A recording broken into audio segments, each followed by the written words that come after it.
Sampai malam hari ini juga ada beredar video bahwasanya warga ini dipukul oleh aparat. Ini gimana? Ya, tentara memang nggak pernah berubah sejak dulu. Mereka selalu saja menggunakan kekerasan dalam setiap pendekatan. Ini saya pikir sudah saatnya Prabowo, rezim pemerintah ini membuktikan bahwa betul bahwa negara ini memang negara hukum. Nggak ada alasannya bendera itu dia direpresi dengan kekerasan. Nah, walau bagaimanapun tentara tidak boleh melakukan. Terlebih lagi dalam situasi bencana seperti ini. Bahwa bendera itu tidak bisa diasosiasikan dalam bentuk sikap politik yang menentang pemerintahan.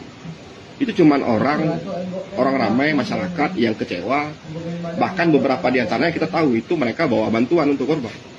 Dan ini direpresi dengan kekerasan. Ini memang praktek lama dari militarisme yang berlebihan. Kita sama-sama tahu. Ini bahkan ada senjata nih Bang. Gimana nih Bang? Kalau memang situasi ini. Senjata, maksudnya senjata yang dibawa oleh aparat, ya saya pikir memang sejak awal penanganannya berlebihan. Ya. Jadi kalau memang bendera, katakanlah ada beberapa bendera bulan bintang yang berkibar ya. Kalaupun itu berkaitan langsung dengan situasi politik keamanan, sebaiknya itu diselesaikan secara persuasif saja. Tidak perlu ini diselesaikan di lapangan, karena kalau di lapangan itu tentara, prajurit berhadapan langsung dengan massa yang membawa bendera.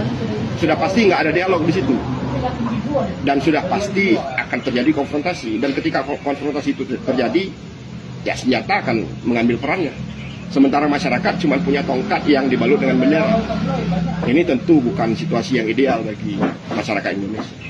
Bang, mungkin ada saran kita Bang, seharusnya tentara ngapain aja di tengah bencana ini daripada ini ya, bendera. Tentara bangun aja jembatan, bikin jalan, kerahkan alat berat, sipur, kerahkan semua, bantu logistik sebisa mungkin. Kita sama-sama saling bahu-membahu.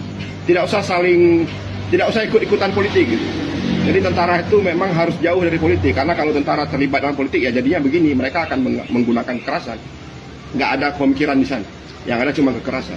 Kita sama-sama tahu bahwa praktek militarisme ini tidak memungkinkan ideal dalam situasi yang demokratis. Ini akan membangkitkan trauma masa lalu masyarakat dengan sejarah. Saya pikir nggak cuma trauma ya, semua orang akan marah jika diperlakukan seperti itu. Jadi trauma satu hal, sekarang kan sudah tahun 2025 di akhir menjelang tahun 2026. Banyak di antara masyarakat yang mengibarkan bendera itu anak-anak muda yang mungkin bahkan tidak sempat merasakan konflik senjata di Aceh. Saya pikir ini bukan cuma soal trauma, tapi ini soal bagaimana warga diperlakukan semena-mena seperti itu ya. Semua orang pasti marah dan melawan.